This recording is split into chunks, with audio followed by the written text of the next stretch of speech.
Hi everyone, this is another video for metaphors for healing.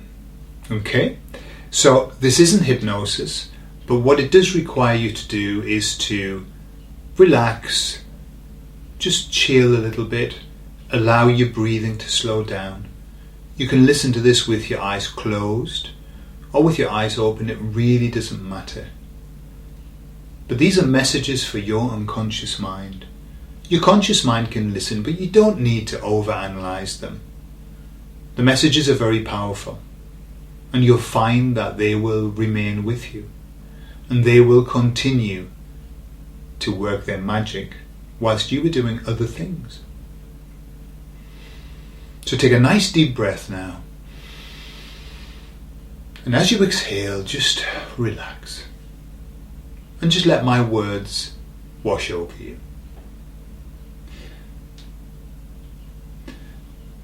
So there was a sea captain, and he was a very good sea captain, a very competent sea captain.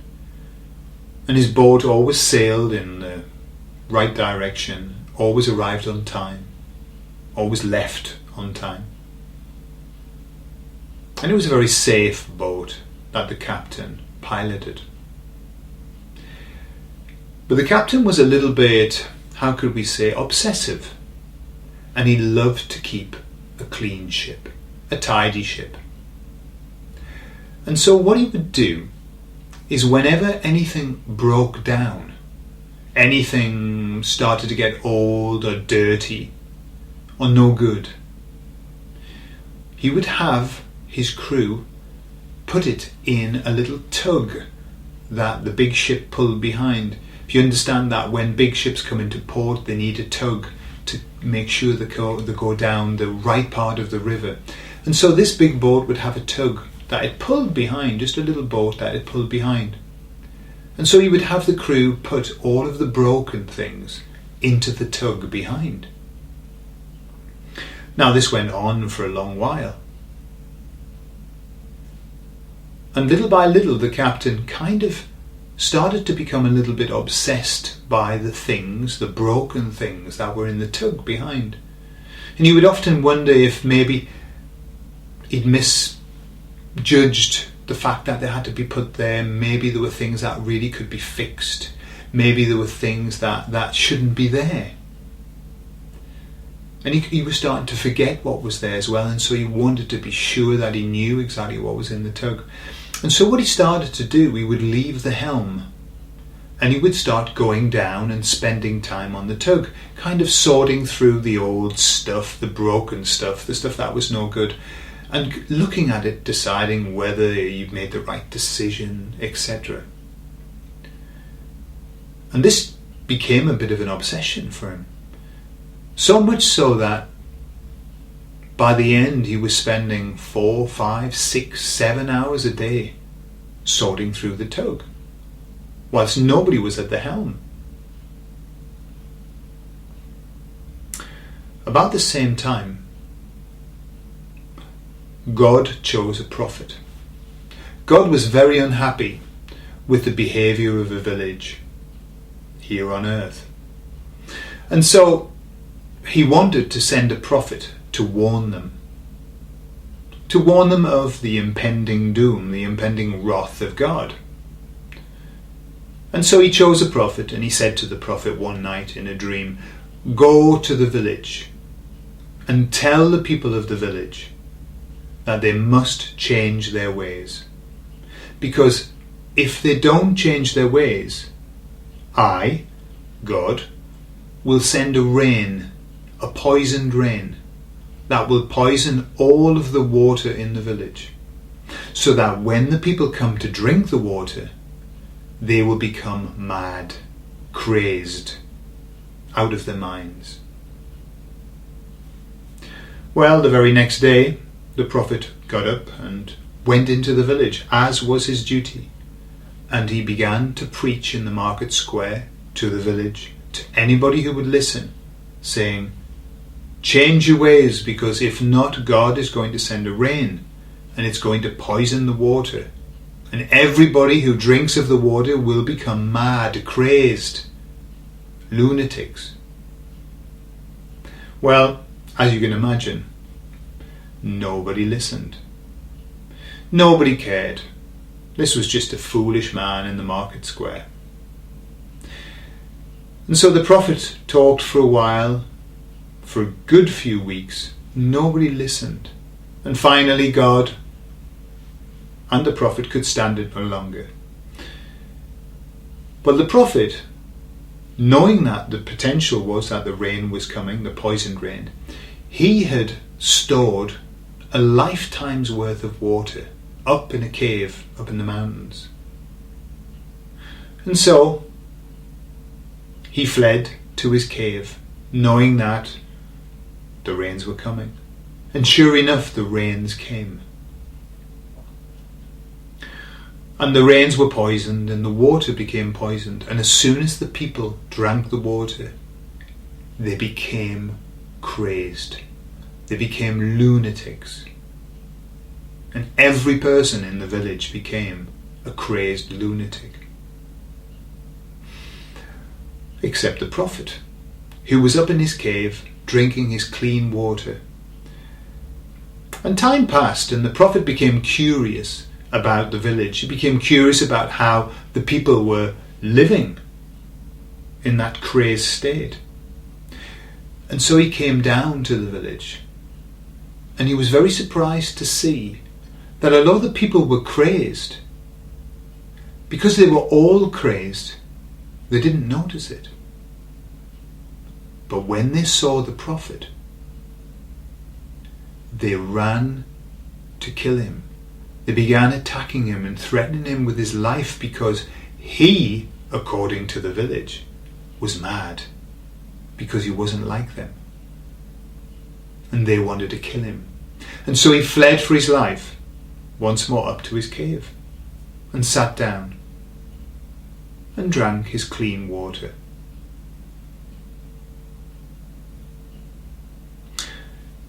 In another town, the famous Nasruddin was outside of his house on his hands and knees, searching through the ground frantically.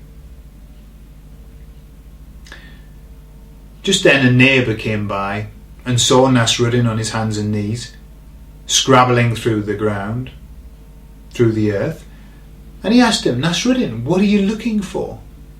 And Nasruddin said, "I've lost a ring and I'm trying to find it." "Do you want me to help you?" asked the neighbour. "Well, that would be absolutely lovely. Thank you very much. That would be very kind of you," said Nasruddin. And so the neighbour, just like Nasruddin, got down on his hands and knees and started rummaging through the earth, through the grass.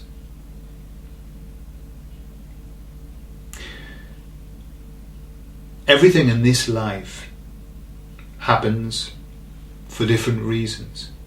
Stuff happens to us for lots of reasons. Sometimes for things that we've done, but for the most part, things happen to us for no reason except that other people are involved. So many times we end up suffering the problems of other people. Many times we end up suffering because of what other people have done. That suffering can sometimes become trapped. It can become stuck. And it can become almost like a haunting of the mind. Maybe you've experienced that in the past, where your mind has been haunted by the past. Maybe you experience that now. But the only reason that you are experiencing that, or that you have experienced that, is because you haven't realized one thing yet. And it's upon realizing this one thing that I'm about to tell you that will allow you to let go everything, to untrap all of that trapped stuff, all of that trapped trauma, all of those sad memories that have emotions attached to them. And so it's by understanding this one thing, understand that you will just be able to let it go. Now, what is that one thing? The one thing is for you to understand that there is no such thing as the past. The past does not exist.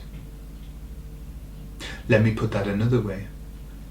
The only past that exists in truth is the one that you maintain in your mind. You see, the only thing that exists now, right now, is right now, is this very moment. And that is the only tangible thing. And even as you try to grasp the right now, it's gone. And there's another right now that has taken its place. And so by understanding that, you can understand that the past does not exist. And that the only thing that you are doing is maintaining a fallacy, maintaining a myth. And what's even more interesting about all of that is that the history that you hold in your mind is not the truth. It's not what really happened. It's only how your mind chooses to represent that. And now it's proven that the memories that we hold are, the best part, distorted, are 80% unreal. And over time, we enhance them, we drop things out, we add things, and we create our own memory that is only peculiar to our own mind. And how would it be if you were just to let that false memory go? How would that be? What would it be like to allow all of those emotions just to begin to flood from your body now? How would that be? How would it be? How would it feel to let go of the past? And you don't need to answer that. Because so there's Nasruddin and his neighbour. They're on their knees and they're looking for the ring. And they've been searching for a long time. They were searching for a good hour. And finally it occurred to the neighbour to ask Nasruddin a question. And he said, Nasruddin, where did you lose the ring? And Nasruddin said, oh, I lost the ring in the house.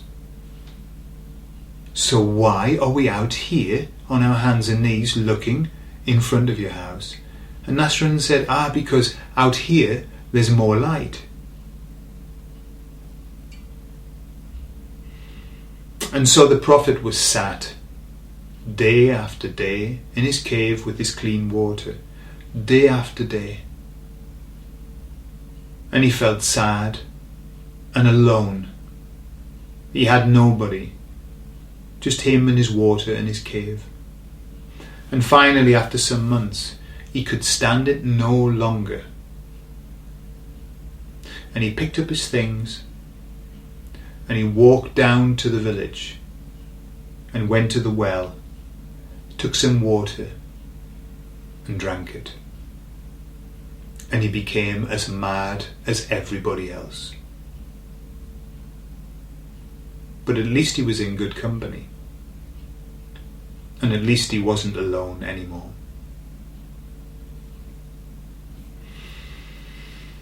And so the captain was spending a long time in the tug sorting through all the old stuff. And not really doing anything of benefit. In fact, what was happening because nobody was at the helm. His big ship was just going round and round in circles, just describing big circles in the sea and going nowhere. And then suddenly he realized, suddenly it came to him, what on God's earth am I doing, rummaging through this old stuff? That's not why I'm here. That's not my job. My job is to pilot my boat. And so quickly he scrambled back onto his big boat. He went up to the helm and he set the boat on the right course, on the way that it should have been going. And then he walked back down to the back of the boat and he looked at the tug for the last time, filled with all of that old rubbish. And he took a big axe and he chopped the rope that was holding the tug to the boat. And little by little the tug sailed, floated off, drifted off into the distance with all of the old rubbish. And the captain went back to the helm, took the wheel, and started to steer the boat in the right direction. And not for a long time had he felt so free, so happy, so focused, and so light. And the boat sailed on. And you can too. So I hope you enjoyed that, and I'll see you soon. Bye.